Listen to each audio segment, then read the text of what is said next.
The floorboards groaned beneath her weight as Hannah Dalton pressed her back against the wall, heart hammering so hard she thought it might burst straight through her chest.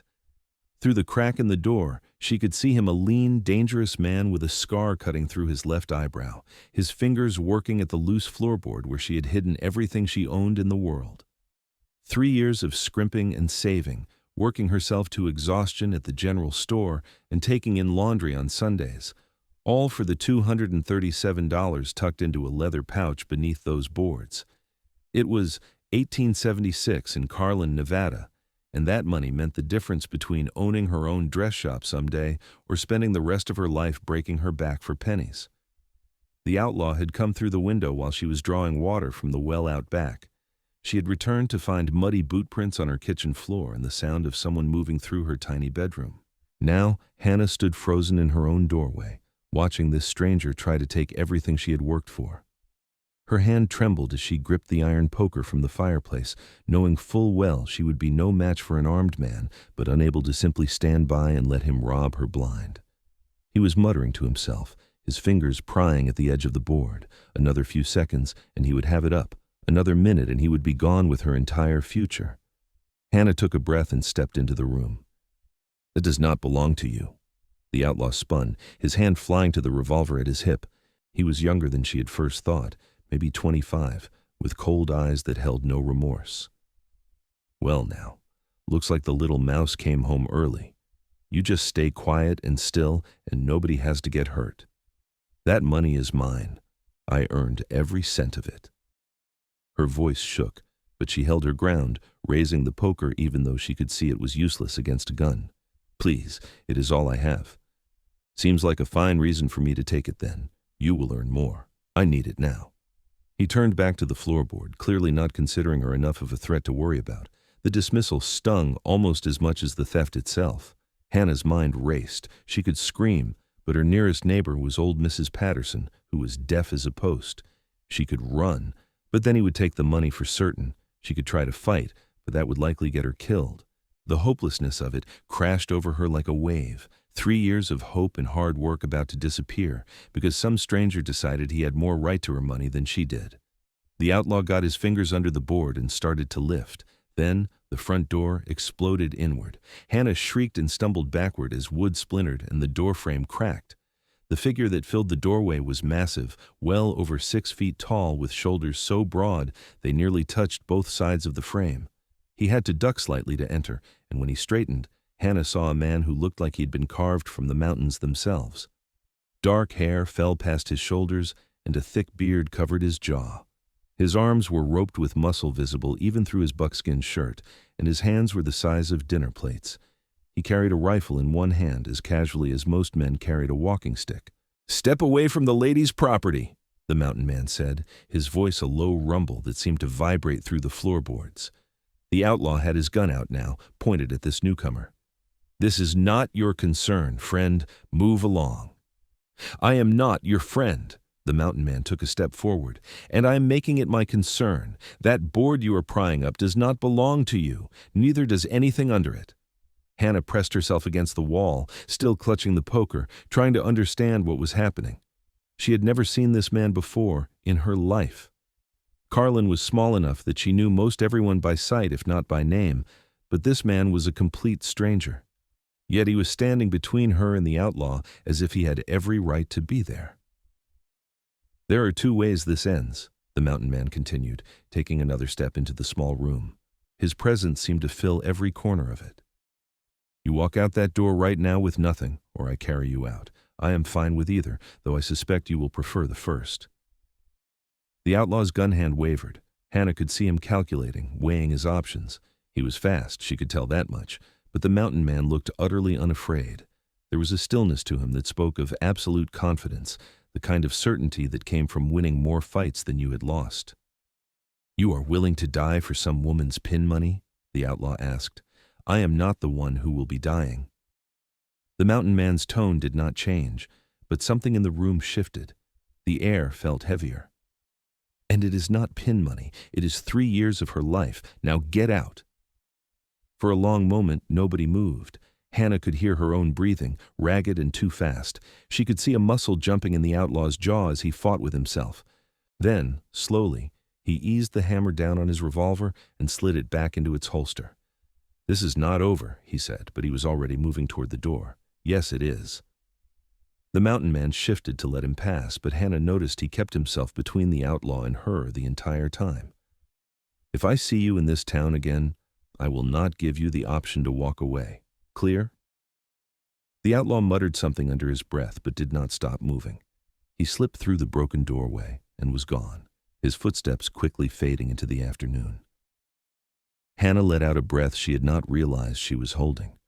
Her knees went weak and she sagged against the wall, the poker clattering from her nerveless fingers.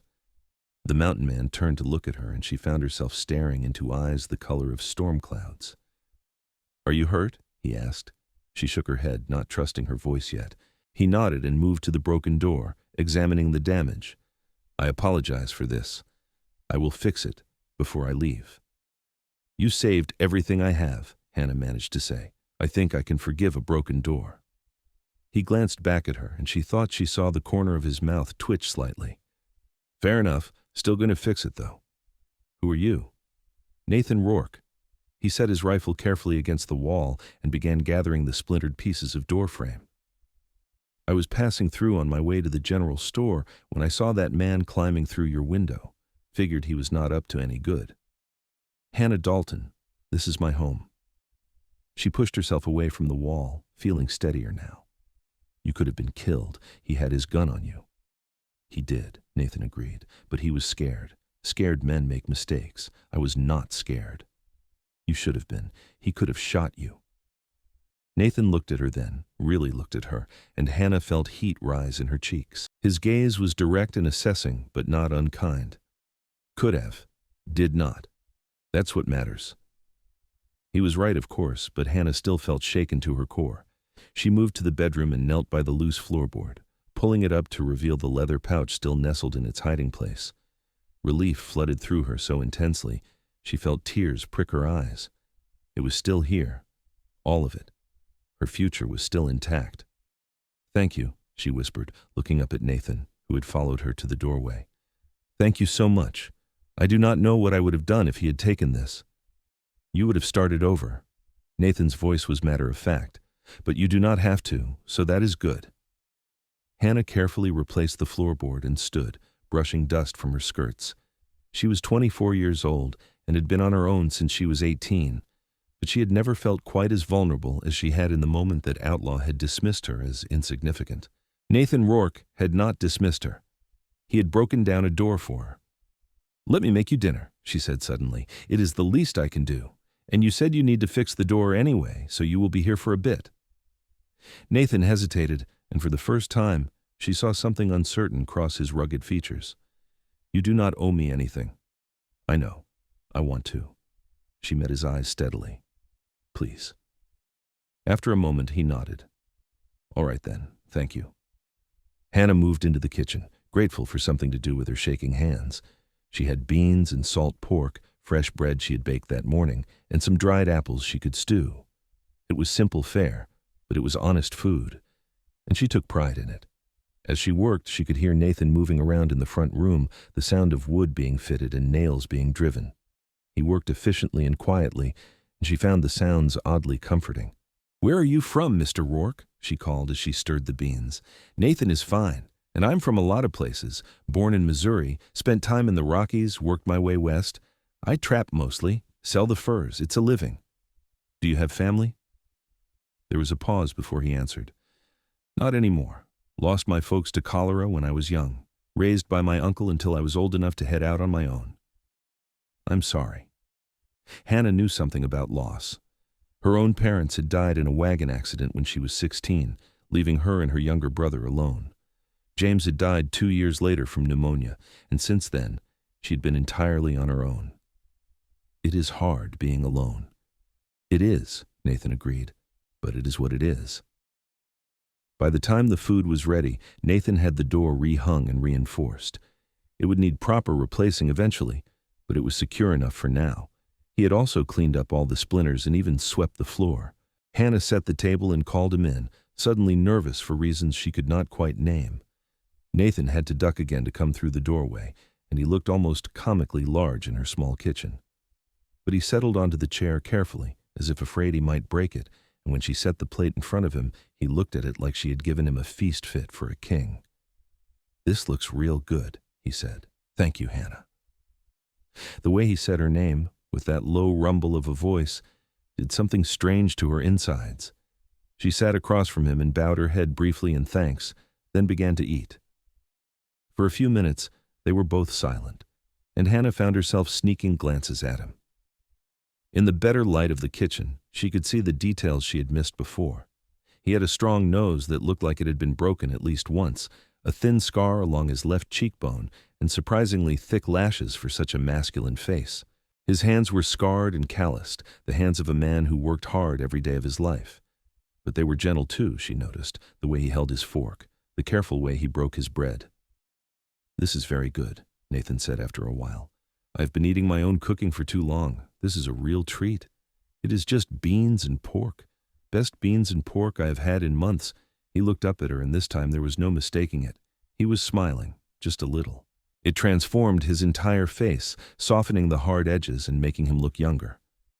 "You are a good cook." "Thank you." Hannah felt absurdly pleased by the compliment. "So you are a trapper. Is that why you are in Carlin?" "Passing through mostly. I've been up in the Ruby Mountains for the winter. Came down to sell my furs and get supplies. Figured I would head north after that, maybe up toward Idaho territory." "You move around a lot then." "I do. It is the nature of the work." He took another bite of bread. "What about you? You said you have been saving that money for 3 years. What for, if you do not mind my asking?" "A dress shop." Hannah felt a familiar spark of excitement just saying it. "I want to open my own business, make dresses for women, maybe wedding gowns. I am good with a needle. And there is not a proper dress shop for 50 miles in any direction. Women have to order from catalogs or make do with what the general store carries. I know I could do well if I had the capital to start." Nathan nodded slowly. "Sounds like a solid plan. You are good with business?" "I have been keeping the books at the general store for 3 years. Mr. Henderson trusts me with his inventory and his accounts. I know what works and what does not." She leaned forward, warming to her subject. "And I have been practicing. I make my own clothes and take in mending and alterations. People have told me I have a good eye for what flatters a figure. I know I can do this if I can just get enough saved for the initial stock and to rent a proper storefront." "How much more do you need?" "Another $100, maybe a bit less if I can negotiate a good price on fabric." She sighed. "At the rate I am going, it will take another 1.5 years, maybe 2. That's a long time to wait for a dream." "It is." Hannah met his eyes. "But what choice do I have? I will not give up. This is everything to me." Something shifted in Nathan's expression, something she could not quite read. He looked at her with an intensity that made her breath catch, as if he was seeing something in her that nobody else had ever bothered to look for. "You have grit," he said finally. "I respect that." They finished the meal in companionable silence, and when Nathan stood to leave, Hannah felt an unexpected pang of disappointment. She had enjoyed his company more than she had enjoyed anyone's in a long time. There was something solid and real about him, something that made her feel safe, in a way she had not felt since before her parents died. "Thank you again," she said, walking him to the door. "For everything." "You're welcome." Nathan picked up his rifle and settled his hat on his head. "You should think about getting a better lock. Maybe a dog. That outlaw might not come back, but there are always others." "I will consider it." Hannah wrapped her arms around herself. The evening was cooling down fast, the way it always did in Nevada. "Will you be in town long?" "A few days, maybe a week. Depends on how long it takes to sell the furs and get my supplies sorted." "Well, if you need another meal, you know where to find me. I owe you more than one dinner." Nathan looked at her for a long moment, and Hannah had the strangest feeling that he was fighting with himself about something. Then he nodded. "I might take you up on that. Good night, Hannah." "Good night, Nathan." She watched him walk away into the gathering dusk, his long stride eating up the distance. Even from behind, he was impressive, all broad shoulders and easy strength. Hannah touched her fingers to her lips, surprised to find herself smiling. Then she went back inside, locked her newly repaired door, and checked 3 times that the floorboard was secure before she let herself relax. That night, she dreamed of storm-gray eyes and strong hands, and woke feeling more rested than she had in months. The next morning, Hannah was sweeping the front steps when she saw Nathan walking down the main street. He was carrying a large bundle of furs over one shoulder, heading toward the trading post. Several people stopped to stare at him. Carlin was not so small that a stranger was remarkable, but Nathan was hard to miss. He moved with a kind of easy confidence that drew the eye, completely unconcerned with the attention he was getting. Hannah found herself smoothing her hair and straightening her apron before she could stop herself. She was being ridiculous. He had helped her yesterday, that was all. There was no reason to feel this flutter in her chest at the sight of him. But when Nathan spotted her and changed direction, walking straight toward her house, the flutter intensified. "Morning," he said, stopping at the base of her steps. Up close, in the bright morning light, he was even more impressive than she remembered. His eyes were incredibly clear, and there was a faint dimple in his left cheek when he almost smiled. "Good morning." Hannah leaned on her broom, trying to look casual. "Off to sell your furs?" "Just finished, actually. Henderson at the trading post gave me a fair price. I'm heading to the general store next for supplies." He shifted the now lighter bundle on his shoulder. "I wanted to stop by first, though. Make sure you were all right. No more trouble?" "No trouble at all. The door held up perfectly." She smiled at him. "You do good work." "I try." He glanced up at the house, then back at her. "I was thinking, if you are not busy later, maybe I could buy you lunch, to thank you for dinner last night." Hannah's heart jumped. "You do not need to thank me. I already told you. I owe you." "Then how about we call it even and just have lunch together?" There was something almost shy in the way he asked, which seemed impossible for a man his size. "Unless you have other plans." "I do not have other plans." The words came out faster than she intended. "I would like that very much." "Good. There's a place called Rosie's near the church?" "I know it. It is not fancy, but the food is decent." "Fancy is overrated. I will meet you there at noon?" "Noon," Hannah agreed, and tried not to sound as pleased as she felt. Nathan nodded and continued on his way, and Hannah went back inside, her mind racing. It was just lunch. Between 2 people who barely knew each other, there was no reason to feel this giddy about it. But she changed her dress anyway, picking her best day dress in a deep blue that her friend Mary had once said brought out her eyes. She redid her hair twice, pinning it up in a style that was neat but showed off her neck. She even dabbed a tiny bit of rosewater behind her ears, then felt foolish and almost washed it off before deciding that was even more foolish. By the time she walked to Rosie's, she had convinced herself that she was making far too much of this. Nathan was just being friendly. He was passing through town and probably lonely for decent company. There was nothing more to it than that. But when she arrived at the restaurant and saw him sitting at a corner table, clearly freshly washed and with his hair tied back, her doubts evaporated. He stood when he saw her, and the smile that crossed his face was warm and genuine. "You look lovely," he said as she approached. "Thank you. You clean up well yourself." It was true. Without the layer of trail dust, she could see the sharp line of his jaw beneath the beard, the breadth of his chest straining slightly against his shirt. He was, she realized with a little jolt, quite handsome in a rugged, untamed way. They ordered the daily special roast chicken with potatoes and carrots, and for a few minutes made polite small talk about the weather in the town. But then Nathan leaned back in his chair, fixing her with that direct gaze of his, and said, "Tell me about your dress shop. What made you decide you wanted to do that?" Hannah set down her water glass, surprised by the question. Most men, in her experience, had no interest in women's business aspirations. "My mother was a seamstress," she said slowly. "One of the best. She could look at a woman and know exactly what would suit her, what colors, what cut. She taught me everything she knew. After she died, I kept sewing because it made me feel close to her, but then I realized I could turn it into something more, something that was mine." "Your parents, they are gone?" "Yes.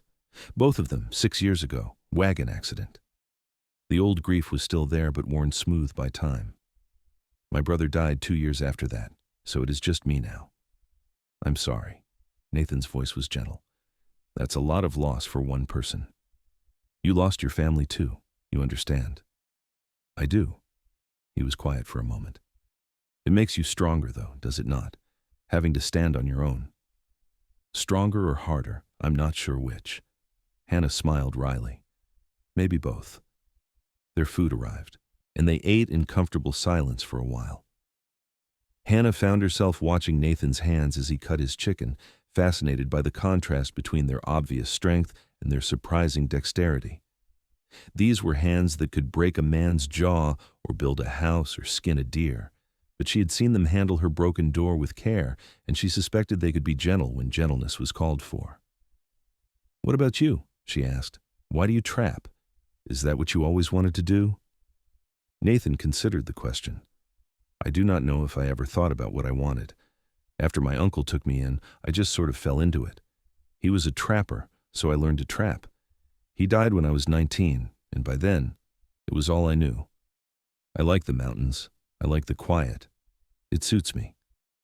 Do you ever get lonely?" "Sometimes." He met her eyes. "Lately more than usual." There was something in the way he said it that made Hannah's pulse quicken. She looked down at her plate, suddenly feeling very aware of herself. "How long have you been on your own?" 10 years, give or take. I'm 30 this summer, and I left at 20. He took a drink of water. "I've spent more nights sleeping under stars than under roofs, made friends with bears and mountain lions instead of people. It is a different kind of life." "It sounds lonely," Hannah said softly. "It is." Nathan's voice was rough. "But it is safe. You cannot lose what you never let yourself have." Hannah looked up at him, and something passed between them, an understanding that needed no words. They were both alone, both scared of letting anyone too close, both protecting themselves the only way they knew how. But there was a difference between being safe and being happy, and Hannah was beginning to realize she had confused the two for far too long. "That sounds like a lonely kind of safety," she said. "It is." Nathan reached across the table and very carefully laid his hand over hers. His palm was warm and rough, and the touch sent a shiver through her entire body. "But maybe I am tired of being safe." Hannah's breath caught. His hand engulfed hers completely, and she could feel the calluses on his palm, the strength in his fingers. She should pull away. She barely knew this man. He was leaving in a few days, heading back to his mountains and his lonely life. There was no future here, nothing but heartache waiting at the end. But she did not pull away. "Maybe I am too," she whispered. They stayed like that for a long moment, hands clasped across the table, looking at each other while the rest of the restaurant faded away. Hannah felt like something fundamental had shifted inside her, some locked door finally swinging open. She had been so focused on her shop, on building a life of independence and security, that she had forgotten what it felt like to simply want someone. To be drawn to another person so strongly it was almost frightening. Nathan's thumb traced a gentle circle on the back of her hand. "I should not do this," he said quietly. "I am leaving soon. It is not fair to you." Life is not fair. That does not mean we cannot take a little happiness where we find it. Is that what this is? Happiness? Hannah smiled and was surprised to find her eyes stinging slightly. "I think it might be. I've almost forgotten what it feels like." They finished their lunch slowly, talking about everything and nothing. Nathan told her about the mountains in winter, about tracking elk through deep snow and watching the sun rise over ice-covered peaks. Hannah told him about the women who came into the general store, the small dramas of the town, her dreams for her shop. They talked until Rosie started giving them pointed looks and they realized they were the only customers left. Outside, the afternoon sun was bright and hot. Nathan walked Hannah back to her house and they went slowly, neither of them wanting the time to end. At her door, they stopped, and Hannah found herself reluctant to go inside. "Can I see you again tomorrow?" Nathan asked. "Yes." No hesitation, no pretense of playing coy. "I would like that very much. I will be around in the evening. Maybe we could take a walk? There's a lot of country around here I have not seen yet. I know some pretty spots. I could show you." Nathan's smile was genuine and bright, transforming his entire face. "I would like that." He took her hand and raised it to his lips, pressing a gentle kiss to her knuckles.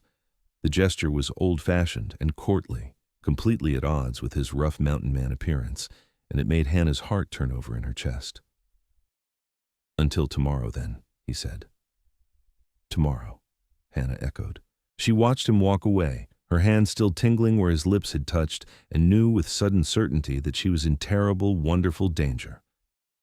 Nathan Rourke was going to break her heart when he left, and there was absolutely nothing she could do to stop it. She was already falling for him, had been since the moment he had crashed through her door to save her savings. Maybe even before that, in some distant future way, like her heart had been waiting for him all along and just needed to meet him to know it. Hannah went inside and put her hand over her heart, feeling it race. She was 24 years old and had never been in love before. She had thought herself too practical, too focused on survival to let herself feel this way about anyone. But Nathan had walked into her life like a force of nature, and she was helpless against it.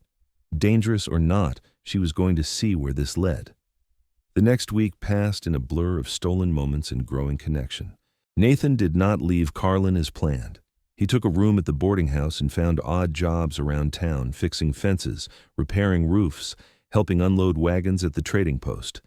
People liked him. He was quiet and reliable, the kind of man who did what he said he would do and did not cause trouble. But Hannah knew the truth. He was staying for her. They spent every evening together. They walked the hills outside town, and Hannah showed him her favorite spots, the ridge where you could see for miles, the little creek where cottonwoods grew thick and green, the place where wildflowers bloomed in impossible profusion every spring. They talked about everything. Nathan told her about his uncle, a gruff but kind man who had taught him to read and write, along with how to trap and survive. Hannah told him about her parents, her brother, the lonely years after they died, when she had felt like she was just going through the motions of living. "I stopped feeling things for a while," she admitted one evening as they sat by the creek, their feet dangling in the cool water. "It was easier than hurting all the time. I just worked and saved and told myself that someday, when I had my shop, I would be happy. But I was not living. I was just existing." Nathan was quiet for a moment, watching the water flow past. "I know what you mean. The mountains, the trapping, it is not really living either.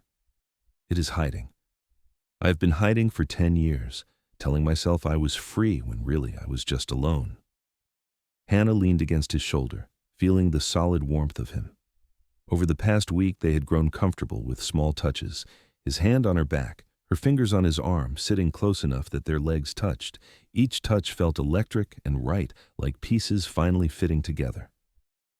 "What do we do about it?" she asked. "I do not know." Nathan turned to look at her, and his eyes were troubled. "I do not want to leave you, Hannah, but I do not know how to stay either. Trapping is all I know. I do not have any other skills, any other way to make a living. You have been working all week. People like you. You could find work here if you wanted to. Odd jobs and day labor, that's not enough to build a life on. And what about my furs, my traps? I have everything I own up in those mountains." Hannah bit her lip. He was right, of course. She could not ask him to give up his entire life for her, not when they had only known each other a week. It was too much, too fast. But the thought of him leaving made her chest ache. "Then I suppose we enjoy what time we have," she said quietly. "And we do not think about the rest." Nathan cupped her face in his hand, his thumb brushing her cheekbone. "You deserve better than that. You deserve someone who can stay, who can give you a real future. Maybe I do not want someone else." Hannah turned her face into his palm, feeling the rough calluses against her skin. "Maybe I want you, impossible as that is. Hannah." Her name on his lips was almost a groan. "You're making this very hard." "Good." She met his eyes, letting him see everything she felt. "Because it should be hard, because this matters." For a moment, she thought he might kiss her. He leaned in, his face so close she could feel his breath on her lips. But then he pulled back, closing his eyes briefly. "Not like this," he said roughly. "Not when I do not know if I can stay. That would not be fair to you." Hannah wanted to argue that she did not care about fair, that she would take whatever she could get. But she understood what he meant. A kiss would change things, would make this real in a way that would hurt even more when he left. And he was right, he had not promised to stay, had not even decided if he could. Until he did, anything more between them would just be borrowing heartache from the future. So instead, she laid her head on his shoulder and laced her fingers through his, and they sat by the creek until the sun set and the stars came out. They did not talk about the future or the past. They just existed in that moment together and let it be enough. But that night, lying in her bed, Hannah let herself imagine what it would be like if Nathan stayed. If he found work in Carlin, if they had time to let this thing between them grow into something real and lasting. She imagined him in her house, his large frame filling the space in a way that felt right rather than crowded. She imagined waking up next to him, making him breakfast, spending quiet evenings together after long days of work. She imagined, despite her better judgment, a life with him. And the wanting of it nearly broke her heart. 2 days later, everything changed. Hannah was at the general store, helping Mrs. Henderson with inventory, when the door burst open and Nathan strode in. His face was dark with anger, and there was blood on his knuckles. "Nathan?" Hannah hurried over to him. "What happened? Are you hurt?" "I'm fine." His voice was tight. "But you need to come with me, now." "What? Why?" "That outlaw from before, the one who tried to rob you, he came back, brought friends this time. They are at your house right now." Hannah's blood turned to ice. "My money." "They have not found it yet. I saw them breaking in and came to get you. But we need to go now, and we need the sheriff." Mr. Henderson was already moving, pulling a rifle from behind the counter. "I will get Sheriff Morrison. You two head over there, but do not do anything stupid. Wait for us." Nathan nodded curtly and took Hannah's arm, pulling her toward the door. They half ran through the streets and Hannah's mind was racing. She had been so careful, so vigilant. How had they known to come back? How had they known she would be gone? When they reached her house, the door was hanging open again. Hannah could hear voices inside, rough and angry, the sound of furniture being overturned. Nathan held up a hand to stop her, his face grim. "Stay behind me," he said quietly. Before Hannah could respond, he walked through the door. She followed, her heart in her throat, and found 3 men in her front room. One was the original outlaw, the one Nathan had chased off before. The other 2 were harder looking, older, with the kind of eyes that said they had done bad things and would do more without hesitation. "Well, look who showed up," the original outlaw said, a nasty smile on his face. "The mountain man and his little girlfriend. You should have minded your own business last time, friend. Now things are going to get ugly." "Only thing getting ugly is what I am about to do to you." Nathan's voice was calm, but Hannah could feel the tension radiating off him. "Get out of her house, now. We leave when we get what we came for. Where's the money, girl? Tell us, and maybe we let you keep your teeth." Hannah opened her mouth, but before she could speak, the oldest of the 3 men pulled a gun and pointed it at Nathan. "Maybe we just shoot him and take our time looking. What do you think, sweetheart? Want to watch your man die?" Everything seemed to slow down. Hannah saw the man's finger tighten on the trigger, saw Nathan's body coil like a spring. Then Nathan moved, faster than she would have thought possible for someone his size. He lunged forward, knocking the gun aside with one hand, while his other fist connected with the man's jaw with a sickening crack. The gun went off, the bullet splintering the ceiling, and then Nathan was on him, driving him back into the wall so hard the whole house shook. The second man rushed Nathan from the side, but Nathan twisted, catching him with an elbow to the face that sent him sprawling. The original outlaw pulled his own gun, but before he could aim it, Hannah grabbed the iron poker from where it still leaned by the fireplace and swung it as hard as she could at his arm. He howled and dropped the gun, and then Nathan was there, grabbing him by the shirt and throwing him bodily through the open door. The fight was over in less than a minute. All 3 outlaws were down, one unconscious, one holding his bleeding nose, and the third scrambling to his feet outside. Nathan stood in the center of the room, breathing hard, his fists clenched and blood on his shirt. "Run," he said to the conscious ones, "and if I ever see any of you again, I will not stop at just beating you down." They ran, dragging their unconscious companion with them. Hannah heard their horses thunder away, and then it was quiet, except for Nathan's heavy breathing and her own pounding heart. "Nathan," she moved to him, her hands shaking, "you are hurt." "I'm fine." But she could see a cut over his eye, blood running down his face. "Are you all right?" "I'm fine, but you are bleeding. Sit down, let me look at you." She pushed him into a chair and fetched water and cloth, her hands still trembling. As she cleaned the cut on his forehead, Nathan caught her wrist, stilling her movements. I thought he was going to shoot you, she whispered. I thought he did not. I am all right. His eyes searched her face. But Hannah, this is not over. They know where you live.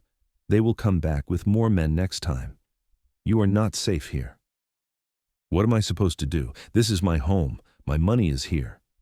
You need to move it, put it in the bank, or... He stopped, his jaw working. Or come with me.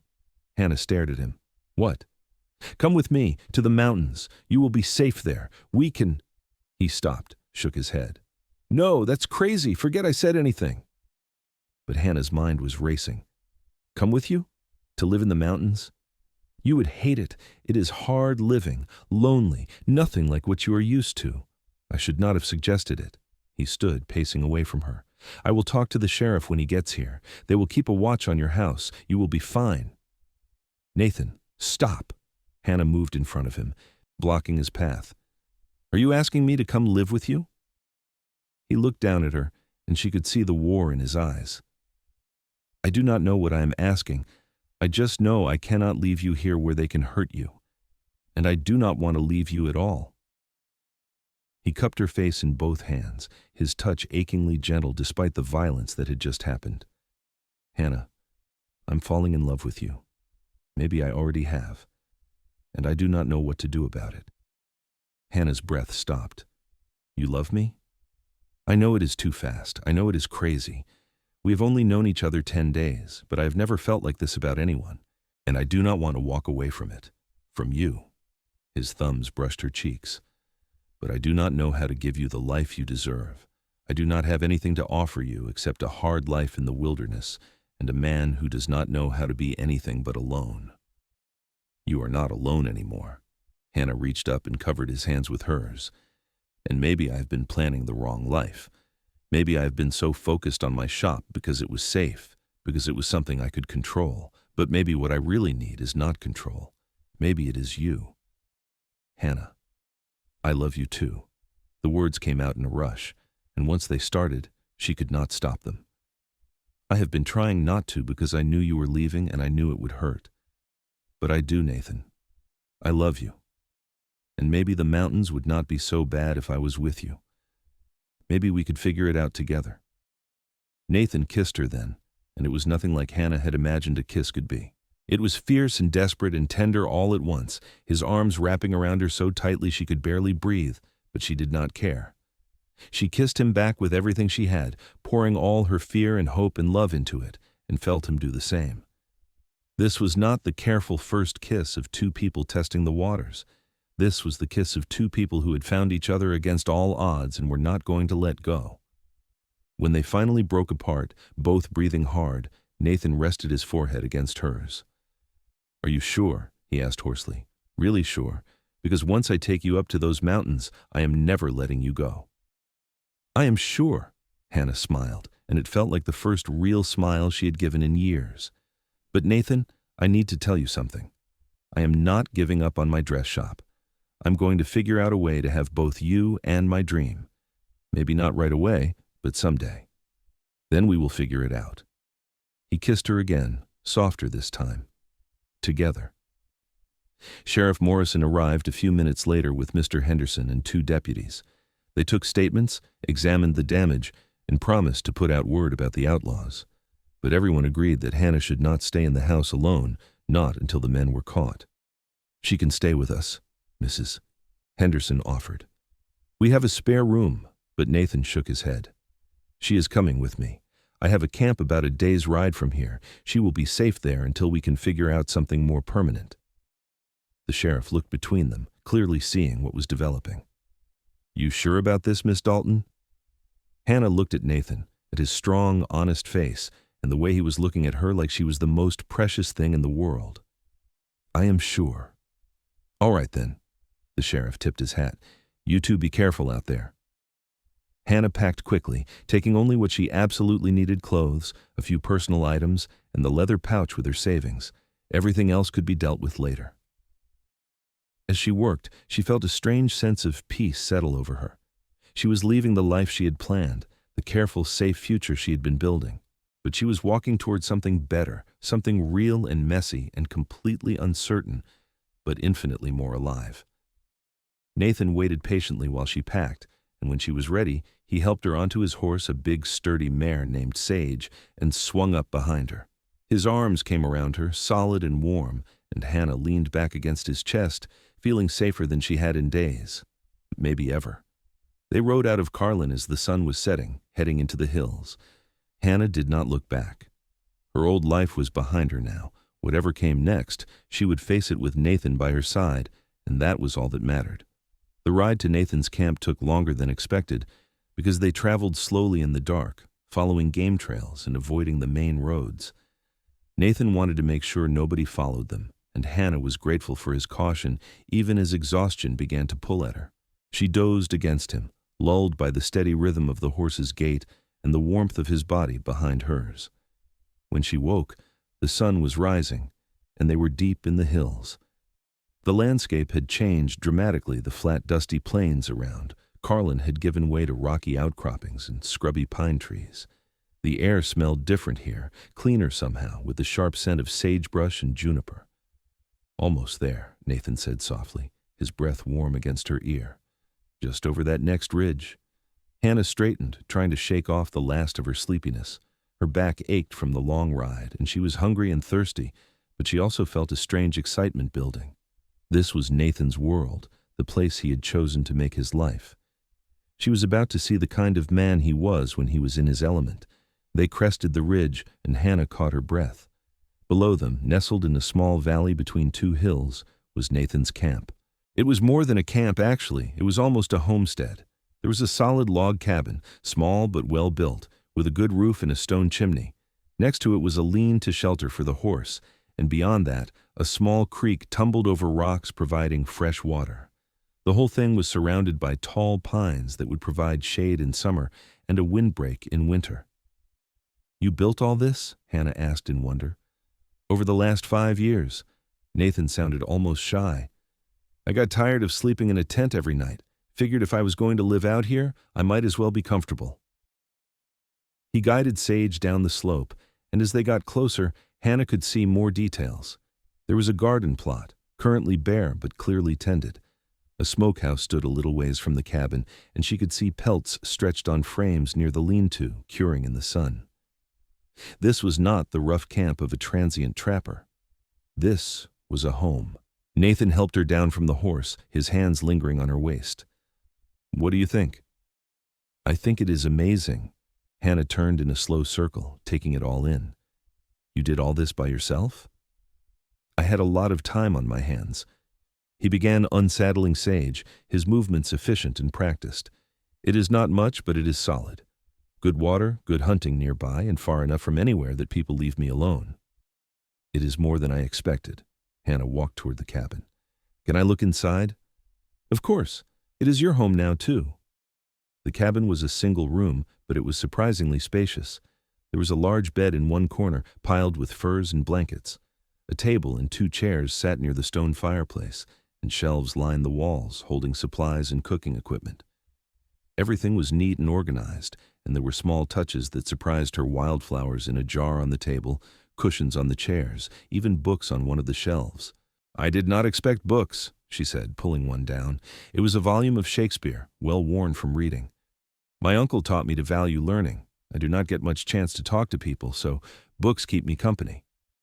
Nathan appeared in the doorway, having settled Sage in the lean-to. "I read at night by the fire. It makes the winters less lonely." Hannah put the book back carefully and turned to face him. The cabin suddenly felt very small with him in it, and she was acutely aware that they were completely alone out here, miles from anyone. She trusted Nathan absolutely, but that did not stop her heart from racing.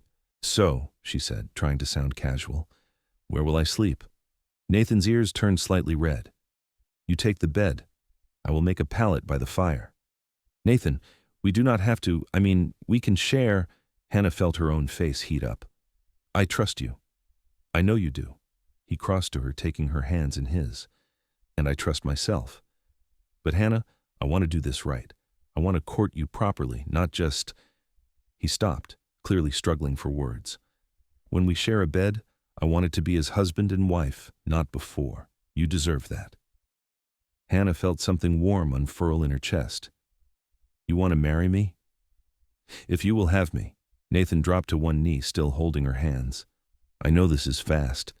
I know I do not have much to offer, but I love you, Hannah Dalton, and I want to spend the rest of my life showing you just how much. Will you marry me? Yes. The word came out as barely a whisper, choked with emotion. Yes. Of course I will marry you. Nathan stood and pulled her into his arms, holding her so tightly she could feel his heart pounding against her own. I will make you happy, he promised. I swear I will do everything I can to make you happy. You already do. Hannah pulled back just enough to look up at him. But Nathan, we need to talk about the practical things. I have my savings, and you have your trapping. But how are we going to live? Where are we going to live? I want my dress shop someday, and you have your life here in the mountains. How do we make that work? Nathan guided her to the table, and they sat, hands still clasped. I have been thinking about that. I have savings too, not as much as you, but a fair amount, and I know you do not want to give up your dream. So here's what I'm thinking.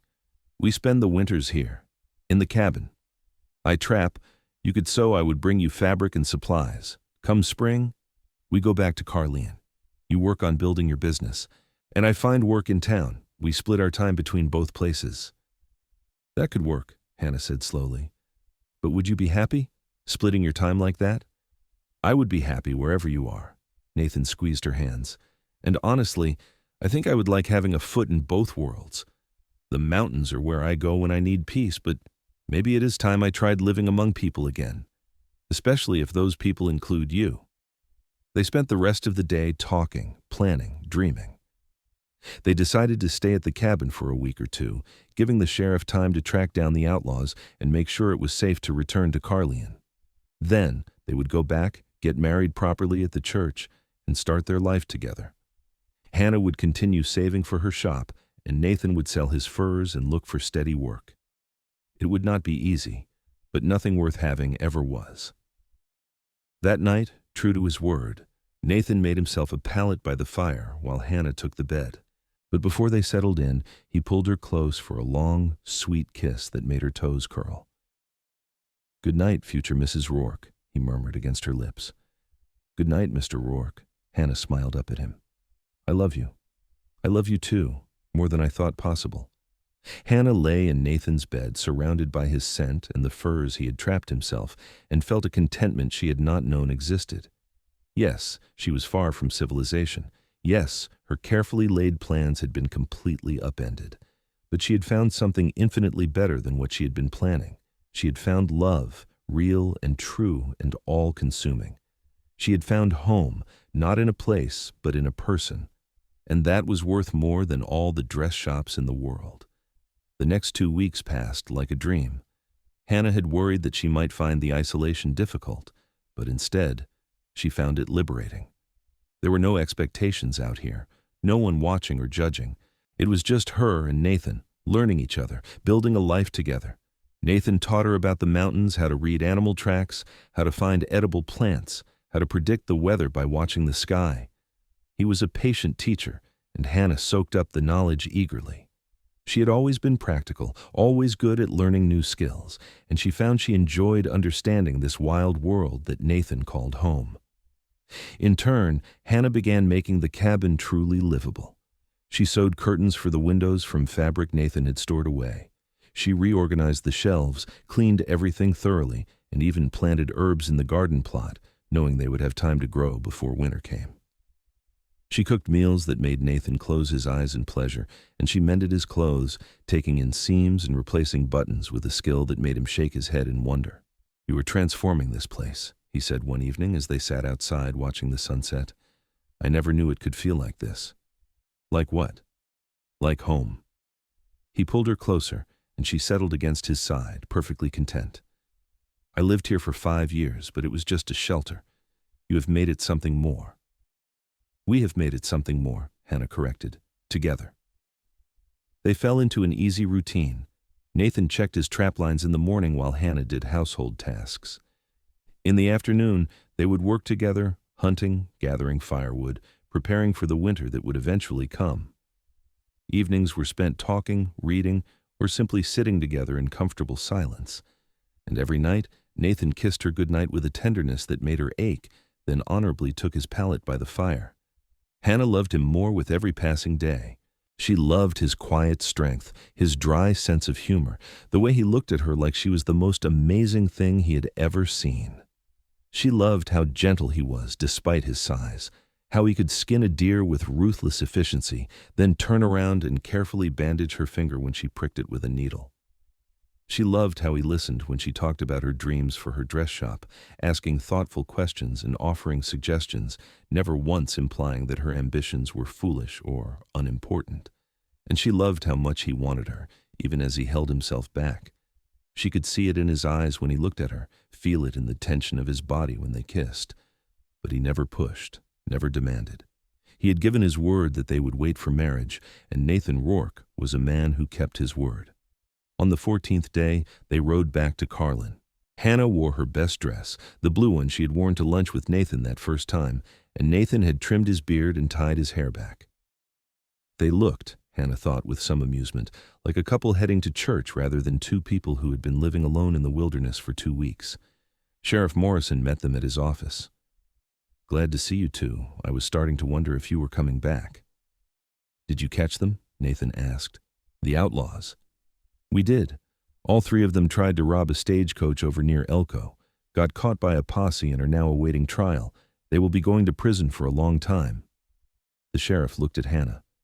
"Your house is secure, Miss Dalton. I have been checking on it myself. Nothing has been disturbed." Hannah let out a breath she had not realized she was holding. "Thank you, Sheriff. That's a relief. So what are your plans now?" The sheriff looked between them, a knowing glint in his eye. "We're getting married," Nathan said firmly. "As soon as possible. Is Reverend Matthews available today?" The sheriff grinned. "I expect he can make time for you. Let me send someone to fetch him. In the meantime, you two might want to get cleaned up and find some witnesses." Things moved quickly after that. The Hendersons agreed to stand as witnesses, and within 2 hours, Hannah found herself standing in the small church next to Nathan, wearing her best dress and holding a bouquet of wildflowers that Mrs. Henderson had hastily assembled. Reverend Matthews stood before them, his Bible open, and Hannah felt like she was in a dream. "Dearly beloved, we are gathered here today to join this man and this woman in holy matrimony." The Reverend's voice was sonorous and formal. "Marriage is not to be entered into lightly, but reverently, advisedly, and soberly." Hannah barely heard the words. She was too focused on Nathan, on the way he was looking at her like she was the only person in the world. He wore his best shirt, and someone, probably Mrs. Henderson, had found him a jacket that fit his broad shoulders. He looked handsome and slightly nervous, and Hannah wanted to kiss him right there, vows or no vows. "Nathan Rourke, do you take this woman to be your lawfully wedded wife, to have and to hold from this day forward, for better or worse, for richer or poor, in sickness and in health, until death do you part?" "I do." Nathan's voice was steady and sure. "Hannah Dalton, do you take this man to be your lawfully wedded husband, to have and to hold from this day forward, for better or worse, for richer or poorer, in sickness and in health, until death do you part?" "I do." Hannah's voice trembled slightly, but not with doubt, with joy. "Then by the power vested in me, I now pronounce you husband and wife. Nathan, you may kiss your bride." Nathan cupped Hannah's face in his hands and kissed her, and it was different from all their other kisses. This one was a promise, a beginning, a sealing of everything they had pledged to each other. Hannah kissed him back, aware of the Hendersons clapping and the Reverend clearing his throat, but not caring about any of it. She was married. To Nathan. This incredible, wonderful man was her husband. When they finally broke apart, both slightly breathless, Nathan rested his forehead against hers. "Hello, Mrs. Rourke." "Hello, Mr. Rourke." Hannah laughed, giddy with happiness. "That has a nice sound to it." They signed the marriage certificate, thanked the Reverend and the Hendersons, and walked out of the church into the bright afternoon sun as husband and wife. Hannah felt like she was floating. Everything had changed so fast 3 weeks ago. She had been alone, focused only on saving money for a shop. Now she was married to a man she loved more than she had thought possible, embarking on a life that was completely different from what she had planned. And it was perfect. "So," Nathan said as they walked toward Hannah's house, "what now, wife?" "Now we figure out our life." Hannah squeezed his hand. "Together." They spent the next few days organizing their affairs. Hannah talked to Mr. Henderson about continuing to keep the books for the general store, working out an arrangement where she could do most of it from home and come in once a week to deliver the ledgers. It would not be much money, but it would keep her skills sharp and add to their savings. Nathan sold his remaining furs and arranged to deliver more in the spring. He also talked to several businessmen in town about work and was offered a job helping with construction on a new hotel that would be going up the following summer. Hannah's house, they decided, would be rented out. The income would help with their savings for the dress shop, and it meant the house would be occupied and maintained while they were in the mountains. Mrs. Patterson's nephew was looking for a place, and he agreed to be a good tenant. By the end of the week, everything was arranged. They would leave for the mountains in a few days, spend the winter there while Nathan trapped and Hannah sewed, and return in the spring to begin building their life in Carlin. It was a good plan, a solid plan, and Hannah felt confident they could make it work. But first, they had a wedding night to attend to. They returned to Nathan's cabin, their cabin now, as the sun was setting. Nathan had ridden ahead that morning to prepare things, and when Hannah walked in, she caught her breath. Candles lit every surface, casting a warm, golden glow. Fresh flowers sat in jars around the room. The bed had been made up with the softest furs and blankets, and a fire crackled merrily in the fireplace. "Nathan," she breathed, "this is beautiful." He came up behind her, his hands settling on her waist. "You are beautiful. I wanted this to be special." Hannah turned in his arms, looking up at him. "It is already special because it is with you." Nathan kissed her, and this time there was no holding back. His hands came up to cup her face, then slid into her hair, sending pins scattering. Hannah pressed herself against him, feeling the hard planes of his body, the strength in his arms as they wrapped around her.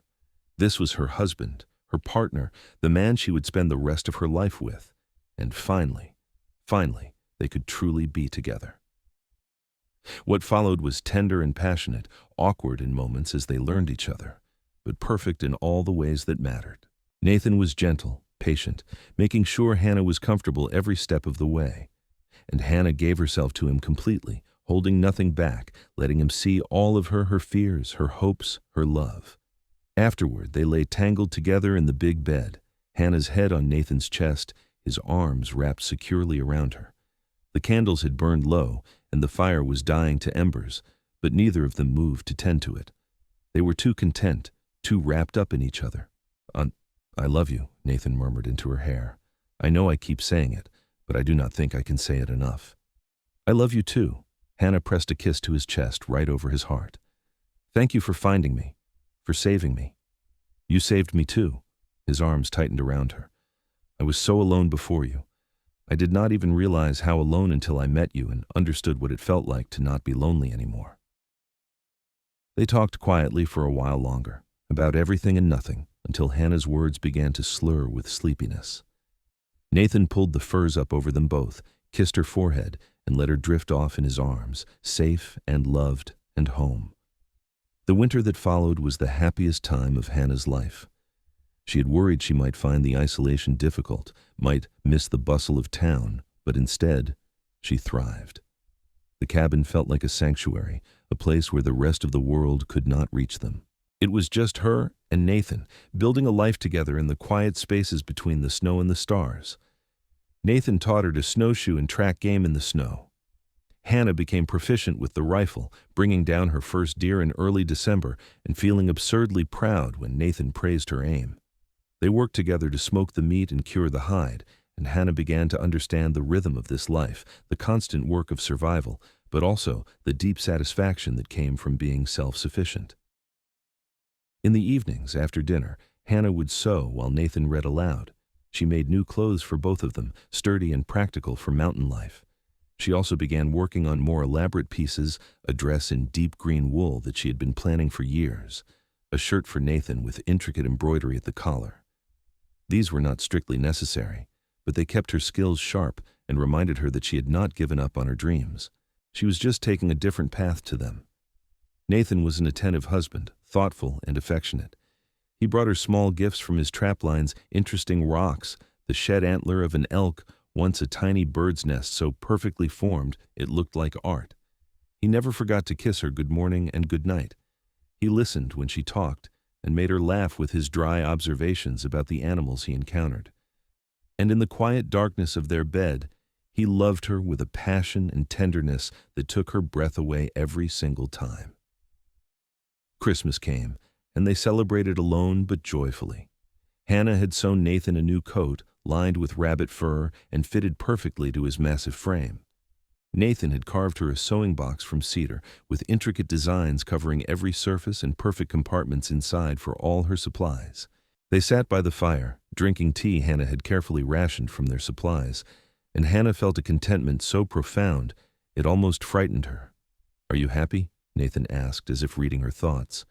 "More than I ever thought possible." Hannah looked at him over the rim of her cup. "Are you?" "I did not know I could feel like this." He reached over and took her hand. "I used to think I was content with my life, but I was not. I was just existing. You taught me the difference."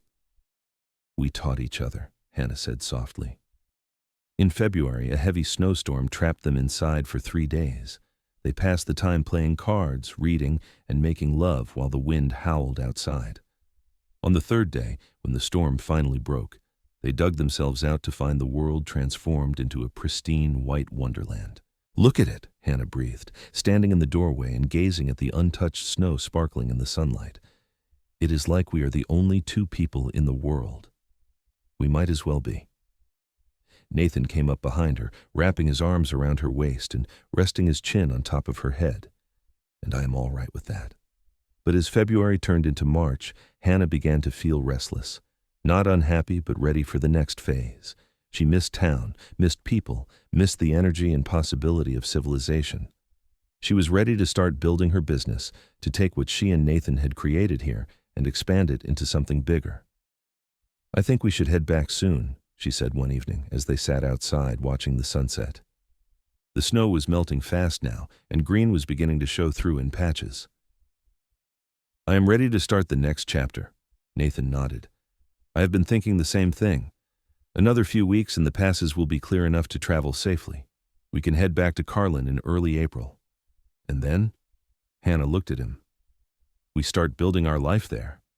"We start building our life there," Nathan confirmed. He took her hand, lacing their fingers together. "I will work construction, you will work toward your shop, and we will figure out the rest as we go." They returned to Carlin in the 2nd week of April, as the desert was beginning to bloom with spring wildflowers. The town looked exactly the same, but Hannah felt like a different person. She had left as a single woman focused on independence, and she was returning as a wife, part of a partnership that made her stronger rather than weaker. Their house was in good order. Mrs. Patterson's nephew had been an excellent tenant and had even made a few minor repairs. He was happy to continue renting, and Hannah and Nathan moved into a slightly larger house on the edge of town that had just become available. It had 2 bedrooms, a good kitchen, and a small building out back that Hannah immediately envisioned as her workshop. Nathan started working on the new hotel the very next week. The work was hard and physical, but he was more than equal to it, and the foreman quickly recognized his skill and reliability. He was paid well, and the money went straight into their combined savings. Hannah began laying the groundwork for her business.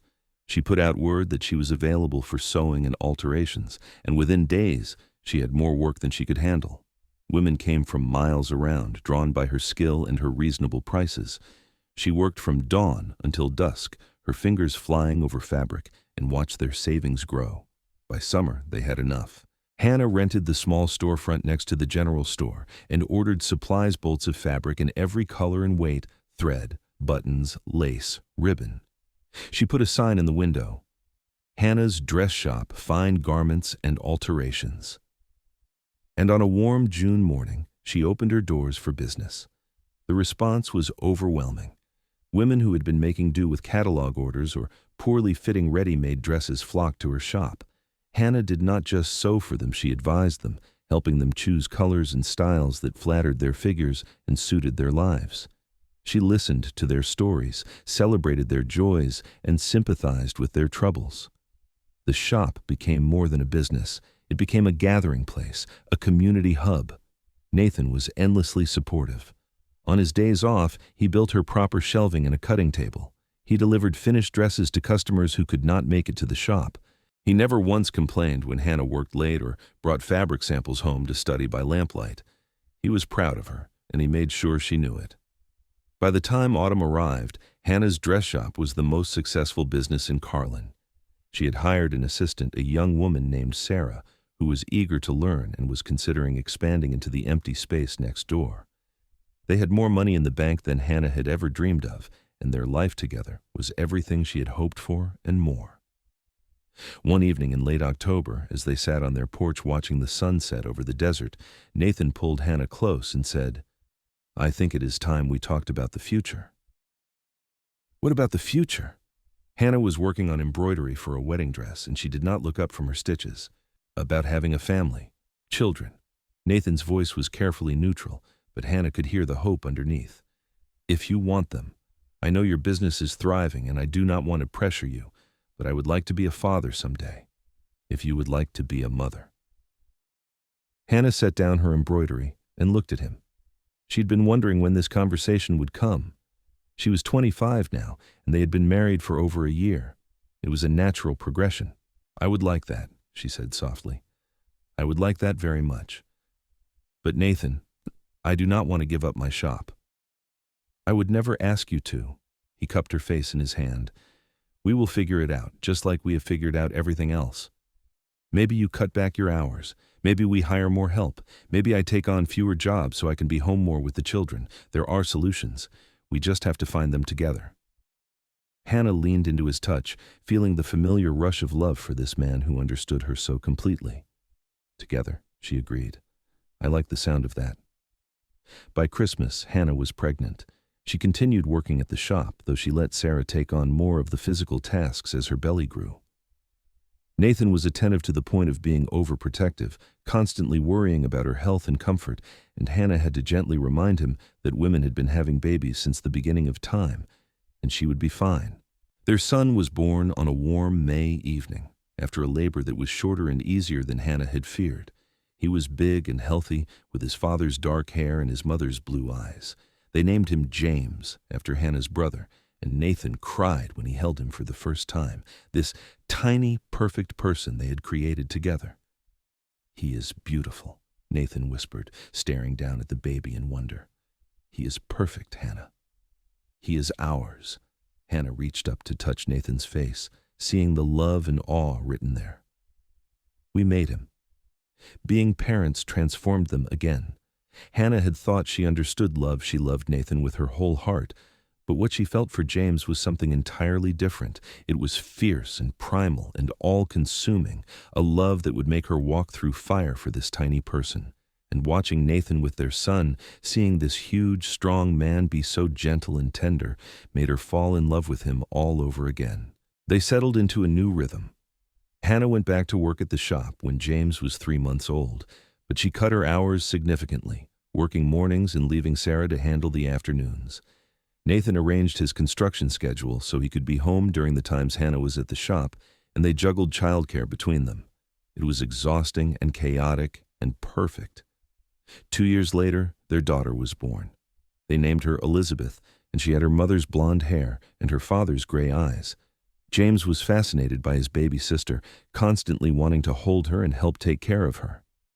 Nathan, who had worried about loving another child as much as he loved James, fell completely in love with Elizabeth the moment he saw her. "I cannot believe this is my life," he said one evening, holding Elizabeth while James showed Hannah a drawing he had made. "All of this, you, them. I cannot believe I get to have this." "You deserve it." Hannah looked at him over James's head. "You deserve all of it, Nathan." The years passed in a blur of joy and hard work and love.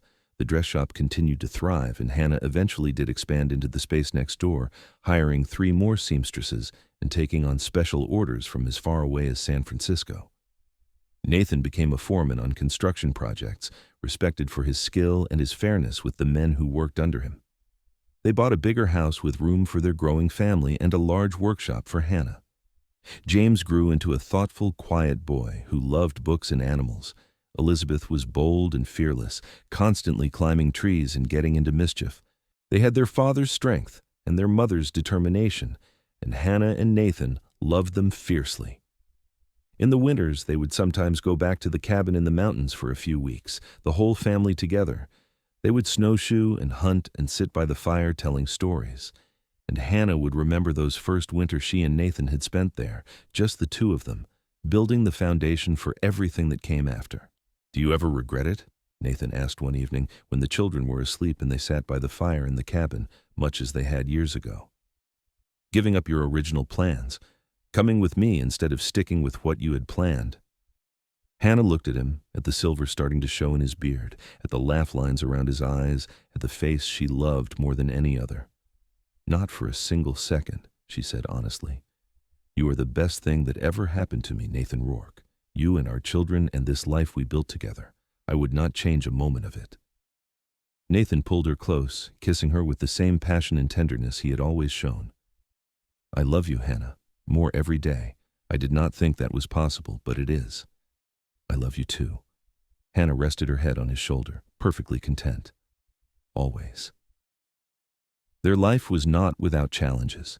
There were lean times when construction work was scarce, and Nathan had to take whatever jobs he could find.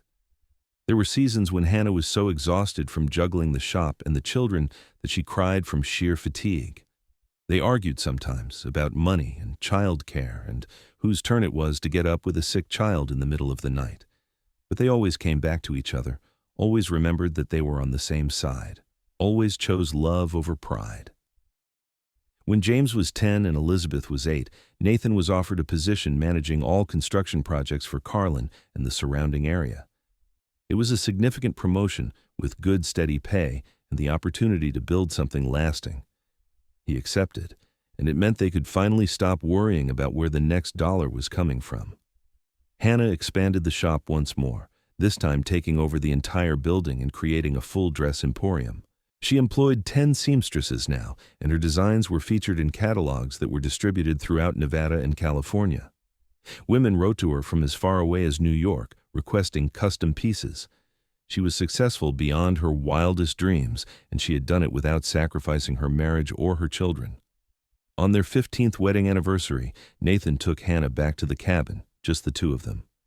Mrs. Henderson stayed with James and Elizabeth, and for 3 days it was like the old times, just Hannah and Nathan, alone in the mountains with nothing but time and love in each other.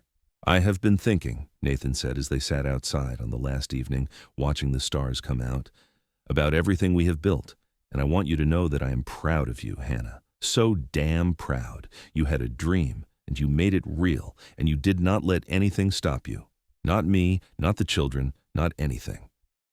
"You made it possible," Hannah said, lacing her fingers through his. "I could not have done any of it without you. You believed in me when nobody else did. You supported me when it would have been easier to ask me to stay home and just be a wife and mother. You made me feel like my dreams mattered. They do matter. You matter." He kissed her hand. "I love you, Hannah. I will love you until the day I die and beyond. And I will love you." Hannah looked up at the stars, thinking about everything they had been through, everything they had built. "Thank you for breaking down my door all those years ago. Thank you for saving me. Thank you for letting me." Nathan pulled her close. "Thank you for taking a chance on a lonely mountain man who did not know what he was missing until he met you."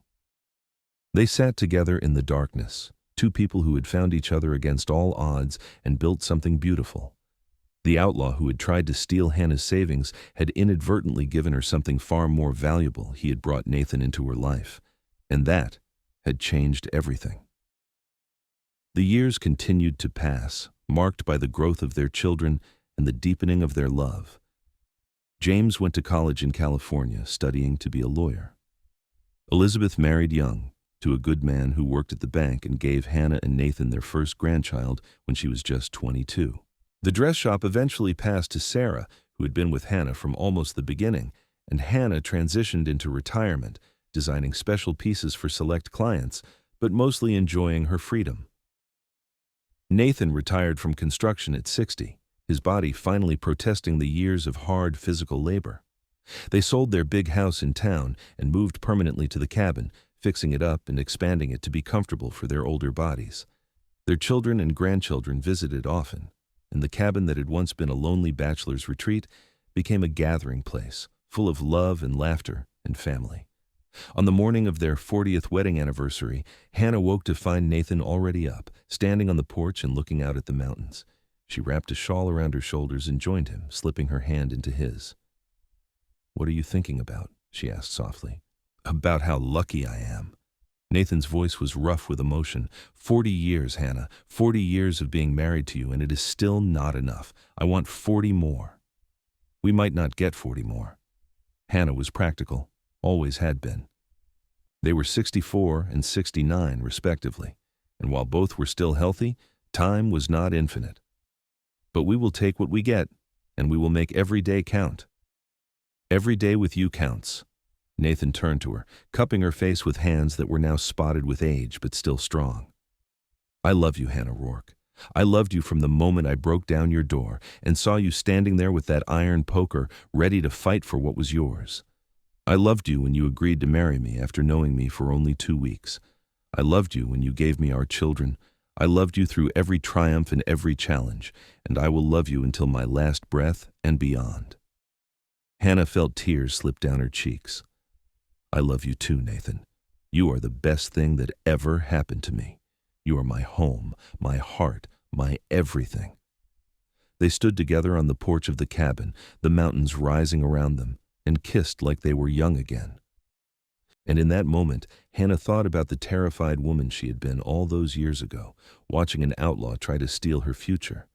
She thought about how Nathan had crashed into her life like a force of nature, saving more than just her money. He had saved her from a life of loneliness, from a future of independence that was really just isolation. He had given her love, partnership, family, and a life beyond anything she could have imagined. The outlaw had tried to steal what she had saved, but the mountain man who arrived before anything was taken from her had given her something infinitely more valuable. He had given her everything. And that, Hannah thought as Nathan held her close, was the greatest blessing of all. They lived out their days in the cabin, surrounded by the wilderness that had brought them together. They watched their grandchildren grow and welcomed great-grandchildren. They held hands through illness and loss, through joy and sorrow. And when Nathan finally passed away at the age of 76, with Hannah holding his hand and their children gathered around them, his last words were, "I love you, Hannah. I will wait for you." Hannah lived for another 3 years without him, though the light had gone from her eyes. She stayed in the cabin, surrounded by memories of their life together, and worked on a final project, a quilt made from scraps of every dress she had ever sewn, every shirt Nathan had ever worn, every baby blanket that had covered their children. It was a history of their life together, stitched in fabric and love. When she finally followed Nathan, passing peacefully in her sleep at the age of 79, her family found her in the big bed they had shared for so many years, the finished quilt spread over her and a smile on her face. They buried her next to Nathan in a spot overlooking the mountains they had both loved. Their children and grandchildren and great-grandchildren stood together in the sunshine, remembering 2 people who had found each other against all odds and built something beautiful. James, now a successful lawyer with silver in his hair, gave the eulogy. "My parents taught me that love is a choice you make every single day," he said, his voice thick with emotion. "They chose each other, over and over, through 43 years of marriage. They built a life together that was full of love and laughter and hard work and joy. They showed me what it means to be a partner, a parent, a person of integrity. And they taught me that sometimes the best things in life are the ones you never planned for." Elizabeth, standing with her husband and her 5 children, added, "My father always said that the day he broke down my mother's door to save her from that outlaw was the day his life really began. And my mother always said that she thought she knew what she wanted, but my father showed her what she needed. They were 2 halves of a whole, incomplete without each other. And now they are together again. And I have no doubt they are watching over us all." The family stayed long after the service, sharing stories and memories. They talked about Nathan's strength and Hannah's determination. They remembered Sunday dinners and Christmas gatherings, the way Nathan would lift the grandchildren onto his shoulders, and the way Hannah would sew elaborate Halloween costumes. They remembered love, pure and simple, and they felt grateful to have been part of it. As the sun set over the mountains, casting everything in golden light, the family finally left. But the cabin remained, a testament to what two people could build when they chose love over fear, partnership over independence, and each other over everything else. And in the fabric of that life, woven through every moment and every memory, was a truth that would echo through their descendants for generations. Sometimes the worst thing that almost happens to you brings you the best thing that ever will. An outlaw had tried to steal what Hannah had saved, but the mountain man who arrived before anything was taken from her had given her a life beyond measure. That was the legacy they left behind, not money or property or possessions, but a love story that proved that sometimes the greatest treasures are the ones you never knew you were looking for, and that when you find them, when you find the person who sees you and loves you and chooses you every single day, you hold on tight and never let go. Hannah and Nathan's story was one of courage and faith, of taking chances and building dreams, of loving fully and completely without reservation. It was a story of the American West, of hard work and determination, of carving out a life in a wild and unforgiving land. But most of all, it was a story of love, pure, true, lasting love that transcended time and circumstance and endured beyond death itself. And, in the end, that was all that mattered. Two people who found each other, loved each other, and built a life together that was worth remembering. That was enough. That was everything. The story of Hannah and Nathan Rourke lived on in their family, passed down through the generations as an example of what love could be when you were brave enough to reach for it. And every time it was told, every time someone spoke of the outlaw who tried to steal what she had saved and the mountain man who arrived before anything was taken from her, it ended the same way, with a reminder that the greatest adventures often begin in the most unexpected ways, and that true love is always, always worth the risk.